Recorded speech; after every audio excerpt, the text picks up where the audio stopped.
Aldehyde কিটোনের সর্বশেষ এবং সবচেয়ে গুরুত্বপূর্ণ আরেকটা বিক্রিয়া নিয়ে আমরা আসলাম, হ্যালোফর্ম বিক্রিয়া। নামেই হয়তো বুঝতে পারছো হ্যালোফর্ম হবে। হ্যালোফর্ম মানে কোনটা? আমরা যদি এখানে বিভিন্ন হ্যালোজেন বসাই, ক্লোরিন যদি বসাই ক্লোরোফর্ম, আয়োডিন যদি বসাই আয়োডোফর্ম হবে। তো আমরা একদম ইন জেনারেলি হ্যালোজেন মিলে রাখলাম, মানে একদম এক্স দ্বারা প্রকাশ করার চেষ্টা করলাম এবং এখানে একটা প্রোপানন নেওয়া হয়েছে। হ্যালোফর্ম বিক্রিয়ার ক্ষেত্রে আবার একটু নিয়ম কানুন আছে। কারা হ্যালোফর্ম বিক্রিয়া দিবে? যাদের ভিতরে এই যে এই পার্টটা থাকবে, মানে অ্যাসিটোমূলক থাকবে যাদের ভিতরে CH3CO, এই পার্টটা যাদের ভিতরে থাকবে তারা সাধারণত হ্যালোফর্ম বিক্রিয়া দেয়। আমি যদি দেখি আমার এখানে এই পাশ থেকে চিন্তা করো বা এই পাশ থেকে চিন্তা করো, যেদিক থেকে চিন্তা করো এই পার্টটা কিন্তু আছে। CH3CO এই অংশটা যেহেতু আছে তার মানে সেই হ্যালোফর্ম বিক্রিয়া দিবে। এখন অ্যানসারগুলো কি হবে? হ্যালোফর্ম বিক্রিয়া কি তৈরি হবে? একটা অ্যানসার তো বলেই ফেলছি, হ্যালোফর্ম তৈরি হবে। হ্যালোফর্মের সংকেত হলো CH(X3). এখানে আমি যদি ক্লোরিন নেই তাহলে এখানে ক্লোরোফর্ম হবে, এখানে আমি যদি আয়োডিন নেই আয়োডোফর্ম তৈরি হবে।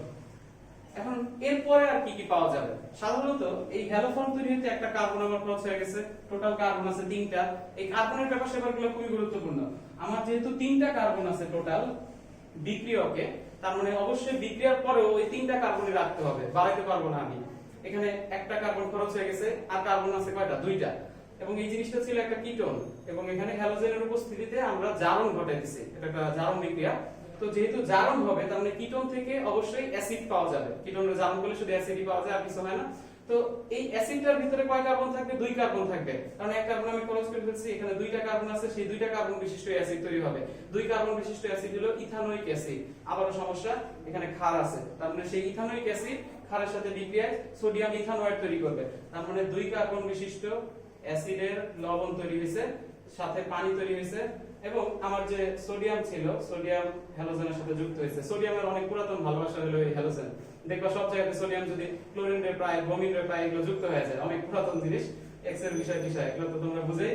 যাক, পরবর্তী বিক্রিয়াটা যদি একটু দেখি, আরেকটা বিক্রিয়া আমরা নিছি। এখানে একটা অ্যালকোহল নেওয়া হয়েছে 2 কার্বন বিশিষ্ট, অ্যালকোহলের সাথে আয়োডিন দেওয়া হয়েছে।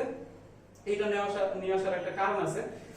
কবির স্যারের বইতে যদি দেখো, এই নরমাল বিক্রিয়ার পরেই উনি এই বিক্রিয়াটা দিয়েছেন, এবং পরীক্ষাতে বা এমসিকিউ তে প্রায়ই থাকে নিচের কোনটি হ্যালোফর্ম বিক্রিয়া দিবে বা নিচের কোনটি হ্যালোফর্ম বিক্রিয়া দিবে না। আমরা প্রায় এটা ভুল করে থাকি।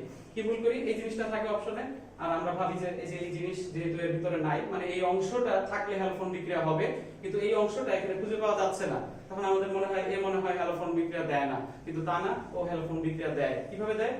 আয়োডিনের উপস্থিতিতে এই জিনিসের সাথে সোডিয়াম হাইড্রোক্সাইড দেওয়া হলো, মানে বিক্রিয়া লেখা হলো হ্যালোফর্ম বিক্রিয়ার মতো করে, অথবা তোমাকে অপশনে দিয়ে দিল। তো বিক্রিয়াতে এখানে যে 2 কার্বন বিশিষ্ট অ্যালকোহলটা থাকে, সেই অ্যালকোহলটাকে ইথানলে পরিণত করে ফেলছে, কারণ জারণ বিক্রিয়ার কারণে আমার যে অ্যালকোহল ছিল সে অ্যালডিহাইডে পরিণত হয়েছে। ওখানে 2 কার্বন আছে, এখানে 2 কার্বন আছে। সমস্যাটা হয় এখানে, আমার যেহেতু অ্যালডিহাইড তৈরি হয়ে গেছে একবার, এমন একটা অ্যালডিহাইড তৈরি হয়েছে যে অ্যালডিহাইডের ভিতরে আবার এই অংশটা আছে। তো যদি ভালোভাবে দেখি, এই অ্যালডিহাইডের ভিতরে যেহেতু এই অংশটা আছে, ও কিন্তু হ্যালোফর্ম বিক্রিয়া দিবে। এখন ও যেহেতু হ্যালোফর্ম বিক্রিয়া দিচ্ছে, ইনডাইরেক্টলি এই জিনিসটাও দিবে, কারণ পাত্রের ভিতরে যখন আয়োডিন এবং সোডিয়াম হাইড্রোক্সাইডের সাথে এই অ্যালকোহলটা থাকে, আয়োডিন প্রাথমিকভাবে এই জিনিসটাকে অ্যালডিহাইডে পরিণত করে, এবং অ্যালডিহাইডে যখন একবার পরিণত হয়ে যায় তখন সে আবার হ্যালোফর্ম বিক্রিয়ার মতো বিক্রিয়া ঘটায়। তার মানে ডিরেক্টলি না হলেও ইনডিরেক্টলি বিক্রিয়াটা কিন্তু হচ্ছে। প্রথমে আয়োডিন বিক্রিয়া করে অ্যালডিহাইডে পরিণত করে, তারপরে নরমাল আয়োডোফর্ম বিক্রিয়া হয়। এবার কি হবে? এখানে কার্বন আছে 2টা, তার মানে আমি ফার্স্টে একটা আয়োডোফর্ম পাবো, কারণ এখানে আমি সরাসরি আয়োডিন নিছি, আগেরবারের মতো হ্যালোজেন নেই নাই। আমার কাছে কার্বন আর বাকি আছে একটা, কারণ এখানে টোটাল 2টা ছিল, একটা আয়োডোফর্মে খরচ হয়ে গেছে, একটা কার্বন আছে, 1 কার্বন বিশিষ্ট অ্যাসিডের লবণ তৈরি হয়ে গেছে, পানি তৈরি হয়েছে স্বাভাবিক প্রশমন বিক্রিয়ার কারণে, অ্যাসিড ক্ষারের বিক্রিয়া, এবং সোডিয়াম আয়োডিনের সাথে যুক্ত হয়েছে। এই হলো অ্যানসার। তো বোঝানোর মেইন টার্গেটটা ছিল এই জিনিসটা যে অ্যালকোহল দিচ্ছে, এটা একটু মনে রাখার চেষ্টা করবা। শুধুমাত্র এই অ্যালকোহলটাই কিন্তু দিচ্ছে। আমি যদি কোনো কারণে 3 কার্বন বিশিষ্ট একটা অ্যালকোহল নিতাম, CH3CH2OH, প্রোপানল যদি নিতাম, এর যদি আমি এখন জারণ করি তাহলে তৈরি হবে প্রোপানেল, কিন্তু প্রোপানেল কিন্তু আবার দিচ্ছে না বিক্রিয়া। তার মানে শুধুমাত্র একটা অ্যালকোহলই দিচ্ছে, সেটা হলো এইটা 2 কার্বন বিশিষ্ট। সবাইকে ধন্যবাদ।